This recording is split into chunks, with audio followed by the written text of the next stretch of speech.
எல்லாரும் கேக் செய்யறத பார்த்துட்டு எனக்கும் கேக் செய்யணுங்கிற ஆசை வந்துருச்சு. என்னைய மாதிரியே நிறைய லேடிஸும் இப்போ கேக் செய்ய ஆரம்பிச்சிட்டாங்க. என்னதான் நம்ம கடைகள்ல கேக் வாங்கி கொடுத்தாலும் நம்ம மாதிரி அம்மாக்களுக்கு குழந்தைங்களுக்கு வீட்டுல செஞ்சு கொடுக்கறது ரொம்ப சந்தோஷமா இருக்கும். ரொம்ப ஹைஜீனிக்கா நம்மளே ப்ரிப்பேர் பண்ணி கொடுக்கும்போது ஐயோ நம்மளும் நல்லா பண்ணிட்டோம் அப்படின்னு குழந்தைங்களும் சாப்பிடுறாங்க அப்படின்னு ரொம்ப சந்தோஷப்படுவோம்.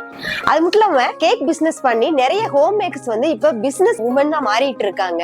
ஃபர்ஸ்ட் இனிஷியலா குழந்தைங்களுக்காக செஞ்சு கொடுத்து பழகினவங்க இப்ப நிறைய வெளியே ஆர்டர்ஸ் எடுத்து நிறையவும் செஞ்சு கொடுத்து நிறைய பேர் இப்ப பிசினஸ் உமனா மாறிக்கிட்டே வராங்க. இதே மாதிரி உங்களுக்கும் பிசினஸ் உமனா மாறணும் என்ன இருந்துச்சு அப்படின்னா, கேக் செய்ய தேவையான எல்லா பேக்கரி பொருட்கள், அதாவது cake turner, cake mould, measurement cup, cream mould, பேக்கரிக்கு தேவையான கேக் செய்ய எல்லா ஐட்டமும் நம்ம சாந்தி மெட்டல்ல ஹோட்டல் வேர் செக்ஷன்ல இருக்கு. இந்த ப்ராடக்ட் பத்தி மேலும் தகவல் தெரிஞ்சுக்கிறதுக்கும் ஆர்டர் பண்றதுக்கும் கீழே உள்ள நம்பருக்கு கான்டாக்ட் பண்ணுங்க. இல்லனா சிவகாசி சாந்தி மெட்டல்ஸ்க்கு நேர்ல வாங்க. தேங்க்யூ.